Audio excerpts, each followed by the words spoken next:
یا سیدی عبد الغفور اتاری کراچی سے عرض کر رہا ہوں۔ یا سیدی سوال یہ عرض ہے، مصیبت اور آزمائش میں کیا فرق ہے؟ دعاؤں کی خصوصی بجائے آزمائشوں میں گھرا ہوا ہوں۔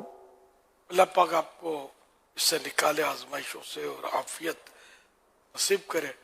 حضرت مولا علی شیر خدا رضی اللہ عنہ کو سرکار صلی اللہ علیہ وسلم نے ایک موقع پر ارشاد فرمایا تھا، جو مجھے حدیث پاک جو یاد ہے اپنے یاد سے عرض کر رہا ہوں کہ بسم اللہ الرحمن الرحیم ولا حول ولا قوت الا باللہ العلی العظیم، یہ پڑھو تو اللہ پاک جو مصیبتیں ان میں سے جن کو چاہے گا ان سے تمہیں نجات دے گا۔ اور ارشاد فرمایا تھا کہ میں تمہیں نہ بتاؤں کوئی تو بولا، ساری اچھی باتیں تو میں نے آپ سے ہی سیکھی ہیں۔ حضرت علی نے عرض کیا تھا اس پر، یہ اگر وہ روایت مل گئی تو ایز اٹ از بیان کر دیتا ہوں کہ کئی ساروں الفاظ آگے پیچھے ہو سکتا ہے۔ یہ بسم اللہ الرحمن الرحیم لا حول ولا قوت الا باللہ العلی العظیم، اور اس میں واو ہے یعنی یہ پھر ہم یہ دیکھ کر بتائیں گے۔ تو یہ پڑھنا مصیبت پریشانی، پھر جب پیارے آقا صلی اللہ علیہ وسلم کو کوئی غم پیش آتا تو آپ اس طرح بارگاہ خداوندی میں عرض کرتے، یا حی یا قیوم برحمتک استغیث، یہ بھی ایک دعا ہے غم دور ہونے کی۔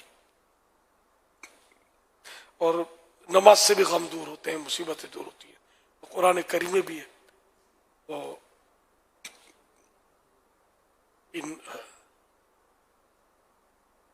یا ایھا الذین آمنوا یا ایھا الذین آمنوا استعینوا بالصبر والصلاۃ، اے ایمان والو نماز اور صبر سے مدد چاہو۔ حضرت عبداللہ بن عباس رضی اللہ عنہما کہیں سفر پہ تھے تو آپ کو اطلاع ملی کہ آپ کے بیٹے وفات پا گئے، تو آپ گھوڑے سے اتر آئے یا کوئی مطلب اسی ترکیب فرمائی، رکے اور 2 رکعت نماز ادا کی اور فرمایا کہ میں نے قرآن پاک کی اس آیت پر عمل کیا ہے، مجھے غم پہنچا، میرے بیٹے کا صدمہ تو ذرا پہنچتا ہے، تو میں نے نماز سے مدد چاہی۔ یہ ہم تو مدد ہو واویلا مچاتے ہیں، نماز کا تو فرض بھی چلے جاتے ہیں جب مصیبت آتی ہے۔ یعنی کسی کا میت ہو جائے گی نا تو اس کو زیادہ نیکی کرنی چاہیے، لیکن میت ہو جاتی ہے نا تو فرض نمازیں بھی بعض اوقات آگے پیچھے ہو جاتی ہیں، ایسی ہڑا اڑی اور مصروفیت ان کی ہو جاتی ہے۔ حالانکہ اس وقت تو زیادہ نماز ہونی چاہیے ایسے موقع پر، کہ عبرت ہے کہ جس طرح یہ چلے گیا تو میری باری بھی تو پیچھے لگی ہوئی ہے نا، بچنا کسی نے بھی نہیں ہے۔ صلو علی الغریب صلی اللہ علی محمد اللہ علیہ وسلم۔ مصیبت آزمائش ان میں آپس میں کوئی فرق؟ بعض اوقات کسی پر کوئی تکلیف پہنچتی ہے تو اس میں آزمائش بھی کہا جاتا ہے اور یہ بھی کہا جاتا ہے کہ کوئی یہ عذاب سزا کی صورت ہے، تو آدمی پر جو تکلیف آئے تو اس کو کیا سمجھے اپنے لیے؟ اب اس میں تو یہ نا کہ بعض اوقات تو لفظ کا ہی فرق ہوتا ہے، معنی اسی میں وہ ایک ہی معنی میں آتے ہیں، آزمائش آ گئی ہے، تکلیف ہو گئی ہے، پریشانی ہوئی ہے، بیماری میں بھی بولیں گے آزمائش ہو گئی ہے۔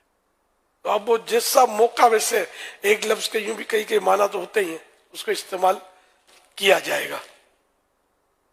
اب رہا یہ کہ اس کو یہ سزا ہے یا امتحان یعنی آزمائش، اب ان معنوں کا ہے۔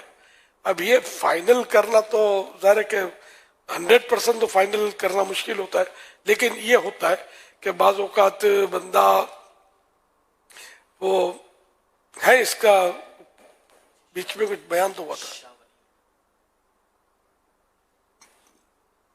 یہ جیسے فتول غیب غوث پاک کی کتاب اور اس کی شرح میں اس طرح کا مضمون ہے کہ مصیبت یا تو گناہ پر سزا کے طور پر ہوتی ہے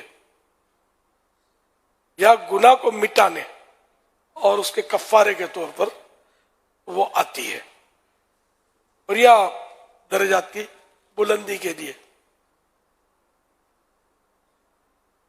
اب اس کی کچھ علامات ہیں، جیسے کہ اگر بطور سزا اس کو ہوتی ہے نا تو یہ بندہ جو ہے یہ گیلا شکوا کرتا نظر آئے گا، بک بک کرتا نظر آئے گا، تو یہ اس کی ایک علامت ہے کہ یہ مطلب اس کو سزا مل رہی ہے، ہم طے نہیں کریں گے کہ واقعی اس کو سزا مل رہی ہے، اس نے یہ وڑا وڑی کر رہا ہے اور اپنی مصیبت کے رونے رو رہا ہے.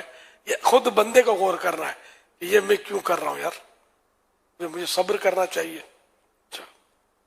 اور اگر وہ گناہ مٹانے کا ذریعہ ہے وہ مصیبت جو اس کو ملی ہے، تو صبر، بلکہ صبر جمیل اس کو یعنی کہ نصیب ہوتا ہے کہ وہ مطلب صبر کرنے کی توفیق مل جاتی ہے. تو یہ لوگوں کو بولتا نہیں پھرے گا بلا ضرورت، اور اللہ پاک کی رضا پر راضی رہے گا، اس کے احکامات کی پابندی فرما برداری کا سلسلہ وہ رکھے گا، اور اس پر یہ وہ اپنے دل میں غم نہیں بٹھا لے گا. اور بعض نیک بندے ہوتے ہیں ان پر بھی مصیبت آتی ہے، انبیاء کرام علیہ السلام کو بھی پیش آئی، تو یہ ان کے لیے درجات بڑھانے کے لیے ہوتی ہے، گریڈز اپ کرنے کے لیے. تو یہ عام جیسے مسلمانوں پر بھی آتی ہیں، وہ درجات کی بلندی کے لیے بعض اوقات ہوتی ہیں. تو اس کی علامت نشانی ہے کہ وہ بس اس کا ذہن ہوتا ہے کہ اللہ نے جو کیا میں اپنے رب سے راضی ہوں، کوئی شکوہ نہیں، کوئی گلہ نہیں. تو اللہ پاک ہمیں اپنی رضا پر راضی رکھنے والا بنائے. صلو علی الحبیب صلی اللہ علیہ محمد.